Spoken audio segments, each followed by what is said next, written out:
Hello, dear students. Today we are going to start our EVS book class 4, chapter 19. Chapter name is Abdul in the Garden. इस chapter में हमने roots के बारे में, plants के root के बारे में पढ़ना है. तो let us start our lesson. Abdul in the Garden. It was a holiday. Abdul was helping his Abu in the garden. Abu was cleaning the dry leaves and grass from the vegetable beds. Abdul started to pull out the grass from one of the beds. He found it was not easy to pull out even the small grass. Abdul एक बच्चा है जो अपने पापा के साथ garden में उनकी मदद कर रहा है. उसकी छुट्टी थी तो पापा के साथ बगीचे में गया था. तो वो क्या करता है, अपने साथ जो वहाँ पर सूखी पत्तियाँ और जो फालतू की घास उगी हुई है वो उसको साफ करता है, निकालने में अपने पापा की मदद करता है. तो जब वो घास निकालता है, घास को खींच के निकालता है, तो उसे वो पाता है कि जो दिखने में जो छोटी सी घास है वो भी उसको भी खींचना क्या है, बहुत मुश्किल है. His hands become red by the efforts. कहता है ऐसा करने में उसके जो हाथ है वो लाल हो गए. In trying to pull out the grass, Abdul knocked down a stick that was supporting the pea plant. P plant क्या होता है? क्लाइमर होता है. क्लाइमर क्या होता है? जिनको ऊपर चढ़ने के लिए सहारे की ज़रूरत होती है. तो जब वो घास निकाला था तो एक उस पी प्लांट को जो सपोर्ट देने के लिए एक स्टिक लगाई हुई थी वो उससे निकल जाती है उसकी, और पौधे की एक टहनी टूट जाती है. और अब्बू से क्या कहते हैं? अब्बू said, why are you pulling the grass? The roots of the grass are strong, you will have to dig them out. तो उसके पापा उसे मना करते हैं कि हाथ से मत खींचो, इसकी जड़ें घास की मजबूत होती हैं, तुम इसको क्या करो, खोद कर निकाल लो. Abdul carefully dug out the plant. He then saw that the roots of the plant were longer and much more spread out than the part of the plant above the ground. तो उसने जब वो ध्यान से खोदने लगता है तो देखता है, उसे पता लगता है कि जो ग्रास की जड़ें वो काफ़ी गहरी हैं और मजबूत है, यानी कि नीचे तक थी उसके, और फैली हुई ज़मीन में फैली हुई हैं. अब वो आपसे क्वेश्चन कर रहा है, the stick which was stuck in the ground well easily, it was difficult to pull out a small grass. कहते हैं कि अब आपसे क्वेश्चन कर रहा है कि जो स्टिक थी वो तो आसानी से निकल गई, लेकिन जो ग्रास थी वो मुश्किल से क्यों निकली? क्योंकि जो ग्रास थी उसकी जो रूट्स होती हैं जो ज़मीन में क्या होते हैं, डीप गहरी होती हैं. तो आप लिख सकते हो the roots of the grass strong long and deep, और जबकि एंड डीप है और मोर स्प्रेड है, और जबकि दूसरा जो स्टिक है दे हैव नो रूट, उसकी कोई रूट नहीं है. नेक्स्ट क्वेश्चन है, do all plant have roots? क्या कि सभी प्लांट्स की रूट्स होती हैं? तो आप कह सकते हो यस. नेक्स्ट क्वेश्चन में वो आपसे पूछ रहे हैं कि क्या आप अपने आसपास के एरिया में कौन कौन से पौधे हैं और आप उनकी जड़ें देखो. नेक्स्ट आगे वो आपसे कह रहा है, Abu remembered that he had to send some radish means मूली, home. He started to pull the radish out of the soil. Abdul wondered uh, whether these were also roots. Only a few radish were pulled when then there was suddenly a strong wind and rain. कहता है कि अब्बू को याद आया कि उन्होंने कुछ मूलियाँ घर लेके जानी है. उन्होंने मूलियाँ निकाली, और जब वो मूली निकाल रहा था तो अब अब्दुल को पता लगा कि जो मूली है यानी कि जो रेडिश है वो भी क्या है, एक रूट है, यानी कि जड़ है. अभी उन्होंने कुछ ही मूलियाँ निकाली थी कि इतने में तेज हवा चलने लगी और बरसात शुरू होगी. Both of them pick up the radish and ran. They had just reached home when a branch of the neem tree in the courtyard broke and fell. जैसे वो कुछ जब बरसात शुरू होगी तो वो कुछ मूलियाँ लेके अपने घर की ओर भागे. तो जैसे ही वो अपने घर पहुँचे तो उनके आंगन में एक नीम का पेड़ था, उसकी एक बड़ी सारी टहनी आके गिरी, और उसके जो फादर थे वो उससे बाल बाल बच गए, कुछ ही इंच की दूरी पर था, इस करके वो बच गए. आगे वो कहता है, despite the strong wind the neem tree remain on the ground. कहते इतनी तेज आंधी आने के बाद भी जो नीम का ट्री था वो बिल्कुल वैसे ही खड़ा था. They both sat down to have tea with अम्मी. अब्बू sat to Abdul, the plant were getting dry now that it has rained. We will not have to water the plant, we can now sit and play ludo. अब वो दोनों फिर वो क्या करते हैं, बैठ के अपनी मम्मी के पास चाय पीते हैं. तो उसके पापा उसे कहते हैं कि पौधों को पानी की ज़रूरत थी, लेकिन अब बरसात हो गई है तो हमें पानी देने की ज़रूरत नहीं है। अब हम क्या करेंगे, दोनों बैठकर लूडो खेलते हैं। नेक्स्ट क्वेश्चन आपसे वो पूछते हैं, why do you think the neem tree did not fall despite the strong wind. कहते हैं इतनी भी आंधी आने के बाद भी नीम का पेड़ क्यों नहीं गिरा, क्योंकि नीम के पेड़ की जो रूट्स थी वो डीप थी एंड स्ट्रॉन्ग थी। On putting water in the soil where the plants are growing and dropping leaves become fresh again how। कहते हैं जब पौधों को हम पानी देते हैं तो वो दोबारा से फ्रेश हो जाते हैं। What do you feel, do all the plants need water। कहते हैं क्या सभी प्लांट्स को पानी की ज़रूरत होती है, तो बिल्कुल उन सभी पौधों को पानी की ज़रूरत होती है। Which of the plant around you need regular watering. किन पौधों को हमें हमेशा पानी की ज़रूरत होती है। वैसे तो सबको ज़रूरत होती है, लेकिन हम जैसे हमारे आसपास घरों में जो प्लांट्स लगाते हैं उसमें रोज़ है, तुलसी है, ठीक है, ये सब एक्स्ट्रा। कहता है what will happen if nobody give water to this plant. कहता है अगर क्या होगा कि इन पौधों को कोई पानी नहीं देता किसी पौधों को, तो एक तो अगर पौधों को पानी नहीं मिलेगा वो ड्राई हो जाएंगे, वो सूख जाएंगे और वो मर जाएंगे। और जब तक उनको ज़मीन से पानी मिलता रहेगा तब तक तो वो बड़े होंगे। नेक्स्ट है Abdul realise that he never water the huge neem tree. कहता है अब्दुल कहता है कि मैंने तो कभी नीम ट्री को पानी नहीं दिया, तो वो कहाँ से लेते हैं, तो जो ट्री की रूट्स होती हैं वो ज़मीन से या और मिट्टी से क्या करती हैं, पानी लेते हैं और अपने प्लांट्स को पेड़ के हर भाग में पानी पहुँचाती हैं। Where did it get water from, he thought, which of the plants around you do not need watering, where do they get water from, make your two suggestion। अब वही कह रहा है कि अगर जिनको आप पानी नहीं देते वो पानी कहाँ से लेते हैं, तो आप कह सकते हो they get water deep under the ground and also from the rain water. दो जगह से उसे पानी मिलता सकता है। नेक्स्ट है Abdul wondered whether radish was a root, why did he think so। उसने ऐसा क्यों लगा कि ये रूट है, तो हम कहेंगे जो रेडिश है वो रूट होती है, radish is root plant. Abdul thought because all roots radish to grow. जो ऑल रूट होती है वो ज़मीन के नीचे होती है, आप इसे ये कह सकते हो जो रेडिश है वो क्या है, रूट है, वो ज़मीन के अंदर होती है। नेक्स्ट आपको पास दिया हुआ है look at the picture below and find out whether of this vegetable are roots. अब इसमें से आपने क्या बताना है, जोन सी क्या है रूट्स हैं, आपने उसके ऊपर सर्कल करना है। जैसे फर्स्ट ब्रिंजल नहीं, कैरेट क्या है, रूट है। टर्निप क्या है, रूट है। एक ये रेडिश है मूली, ये भी क्या है, रूट है। और बीटरूट ये भी क्या है, रूट्स है। इनके ऊपर आपने सर्कल लगा देने हैं। आगे है Abdul had more questions. Abdul के दिमाग में और भी बहुत सारे क्वेश्चंस आ रहे हैं। Abdul saw a plant growing out of a wall in the school, he wonder how deep must the root of this plant going, how do the plants get water, how big will this plant grow, what will happen to the wall, can you give the name of the plant in the picture.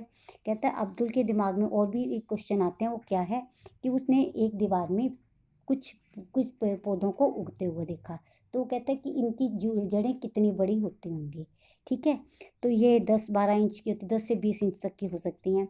और ये पानी कहाँ से लेते हैं, तो ये दीवार में जो मॉइस्चर होता है पानी की नमी, जो नमी होती है उससे क्या करते हैं, ये पानी लेते हैं। They get water from the moisture present in the wall.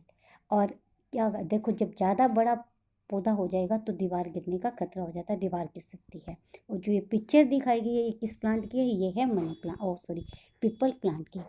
Next आपके पास है Abdul saw a huge tree that has fallen on the road. कहता है अब्दुल ने एक पेड़ को, बड़े सारे पेड़ को सड़क पे गिरा हुआ देखा। He remember the neem tree in his courtyard, he could see some of its broken roots. Abdul thought would someone have uprooted such a big tree, or would it have fallen on its own? Next, how old would this tree be? Third, Abdul, on seeing a tree surrounding by the cement ground, thought that how will it gate rain water. Abdul ने एक बड़े सारे पेड़ को गिरा हुआ देखा और वो कहता है कि ये किसी ने गिराया है, ये खुद गिरा है, अगर गिरा है तो वो क्यों गिरा है। तो अगर कोई पेड़ गिरता है अपने आप तो वो बहुत बुरा हो चुका होगा है, और इस करके वो गिर गया।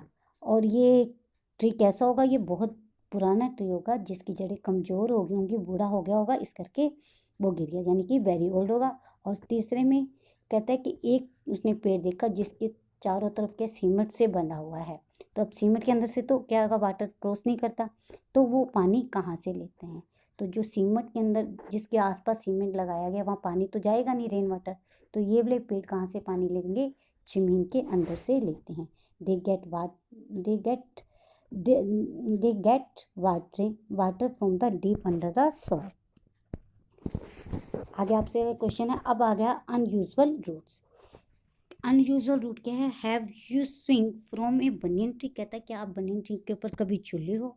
What did you hold to swing, तुमने स्विंग करने के लिए किस चीज़ को होल्ड किया है। What look like the hanging branches are actually the roots of the tree. कहता है क्या तुम्हें पता है जो ब्रांचेस उसके साथ लमक रही हैं, ब्रांचेस बनियन ट्री की ब्रांचेस के साथ कुछ लंबी लंबी जड़ें सी नीचे की ओर रही हैं, ये क्या है, बनियन ट्री की जड़ें हैं जो उसकी टहनियों से निकलती हैं। These grow down from the branches until they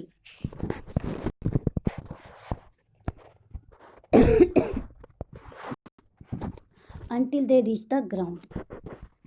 कहता है कि बनियन ट्री की जो ब्रांचेस होती हैं वो क्या होती हैं, नीचे तक आ जाती हैं और ये उसको सपोर्ट करती हैं ताकि उनके पास क्या हो जाए, पेड़ को सहारा मिल सके, उन्हें पानी मिल सके। These roots are like pillar that provide the strong support to the tree. The banyan tree also has roots under the ground just as the other tree। ये कहते हैं ये जो शाखाएं होती हैं ये उसको क्या करती हैं, हेल्प करती हैं उसका पिलर उसको सपोर्ट देती हैं। और इस बनियन ट्री के जो अंदर भी क्या होती हैं, रूट्स होती हैं, उसके अंदर भी रूट्स होती हैं जो क्या करेंगी, ये जो अंदर से पानी लेती हैं।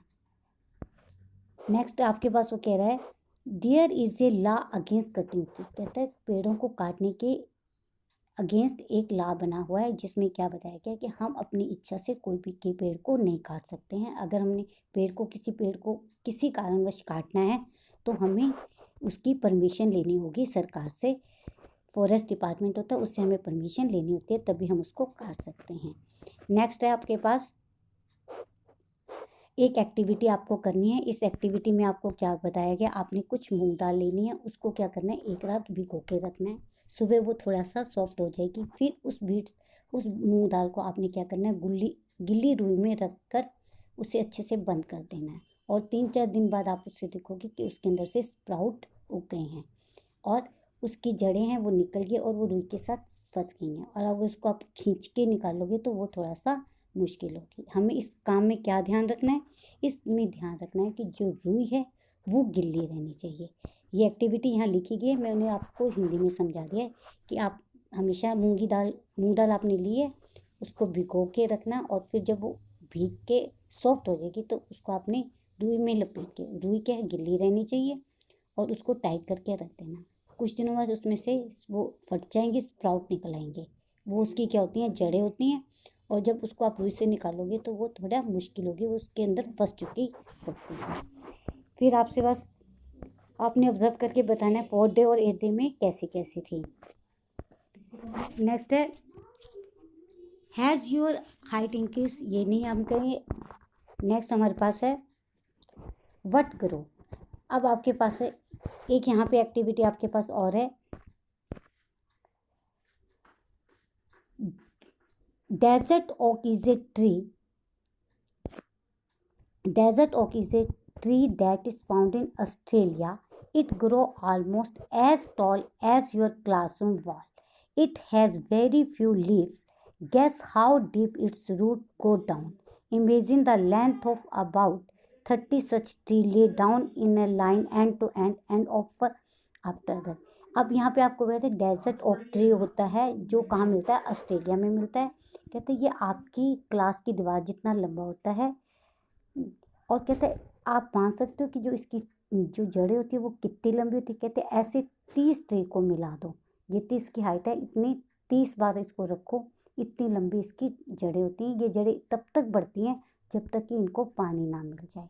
और जहाँ पे ये ट्री मिलते हैं वहाँ के लोगों को पता है कि इस ट्री के अंदर क्या होता है, इसकी जो तने होते हैं, स्टेम होता है, उसमें पानी होता है। जब उस एरिया में पानी की कमी हो जाती है तो वहाँ के लोग क्या करते हैं, इनकी तनों में पाइप लगा के ये क्या करते हैं, पानी निकाल लेते हैं। अब नेक्स्ट आपके पास है व्हाट ग्रोस, क्या उगता है क्या नहीं। एक्टिविटी में मैडम ने पूछा कि Arif and Rupali did above activity. They saw seedling grow. When asked what are things grow, they had very different ideas about the things that grow. तो अब उन्होंने कहा कि कुछ क्वेश्चन पूछा गया कि आप आरिफ और रूपाली से भी कौन कौन सी चीज़ बढ़ती है और कौन सी नहीं, तो सबने अलग अलग आंसर्स दिए, वो आपने यहाँ पर लिखने हैं। किसी ने कुछ बोला, किसी ने बोला। जो लिविंग थिंग्स होती हैं, जो सांस लेती हैं, वो बढ़ती हैं, और जो नॉन लिविंग थिंग्स होती हैं वो नहीं बढ़ती। तो अब इसमें रूपाली ने बीच में कहा कि मून बढ़ता है, जबकि मून बढ़ता नहीं है। मून की जो साइड पर सूरज की रोशनी पड़ती है वो हमें दिखती है, तो इस करके वो हमें बढ़ता हुआ और घटता हुआ नजर आता है, जबकि जो मून है वो नॉन लिविंग थिंग है। और कहता है कि हैज़ योर हाइट इंक्रीज, क्या आपकी हाइट इंक्रीज होती है, कितनी हुई है, ये आपने अपना ऑब्जर्व करके बताना है। But other part of your body keep growing, जो कौन कौन से पार्ट्स हैं जो हमेशा क्या है, बढ़ते रहते हैं, तो जिसमें है नेल्स हैं, हेयर हैं, जो हमारे बढ़ते रहते हैं। तो यहाँ पर आपका चैप्टर कंप्लीट होता है। That's all about today. अब नीचे आपके पास क्या है, ये क्वेश्चंस हैं जो आपने अपनी नोटबुक में करने हैं। ये आपको मैंने पहले भी पढ़ा दिया, इसके डिस्कस हम कर चुके हैं। The stick which was stuck in the ground fell very easily. It was difficult to pull out a small grass. Why? Do all plants have weeds? Why do you think the neem tree did not fall despite the strong wind? ये सब आपने यहाँ से अपनी notebook में right करने हैं। What do you feel? Do all plants need water? Second है which of the plants around you need regular watering, जिसमें रोज, तुलसी, मनी प्लांट आ गया। What will happen if nobody gives water to this plant, क्या होगा जब plants को पानी है तो वो क्या होगा, मर जाएंगे। What difference did you observe in the seed after soaking compare with the dry seeds and dried, क्या डिफरेंस होगा, जो सीड आप सोक करते हो वो फूल जाएंगे और वो क्या होंगे, स्प्राउट हो जाएंगे, और जिनको आपने भिगोया नहीं है वो स्प्राउट नहीं होंगी। तो इसका आंसर है seed get swollen after soaking water and spread after 2 days while dried seeds did not swollen and sprout. A tree surrounded by the cemented ground, through that how will it get rainwater? In which direction did the roots grow and stem? जो root है वो downward होती है और stem क्या होती है, upward होती है। Did small plant come out from the all seeds? Yes. What is the colour of roots? Of white. But other parts of the body growing, जिसमें हम लिख सकते हैं हेयर एंड नेल्स। अब ये नीचे समरी है, इसको आपने अच्छे से लर्न करना है, इसमें से क्वेश्चंस बनते हैं। तो इसमें लेसन में क्या था, आप दो अपने गार्डन में हेल्प कर रहे हैं अपने फादर की। जो रूट्स हैं ग्रास की वो स्ट्रॉन्ग और डीप होती है। पी प्लांट क्या होता है, क्लाइमर होता है। लीव्स को वेक्टर कहाँ से मिलता है, सॉइल से मिलता है। और जो 2 स्टेम है जो हम खाते हैं, शुगर केन है, बैम्बू शूट है। जो रूट्स हैं उनको पानी कहाँ से मिलता है, सॉइल से। और ये आपको कुछ फूड मटेरियल दिया है और उसके बताया गया ये प्लांट्स कौन से हैं, जैसे कैरेट है वो रूट है, पोटैटो है वो स्टेम है, स्पेनिच लीफ है, और बनाना क्या है, फ्रूट्स है। That's all about today. Thank you, have a nice day.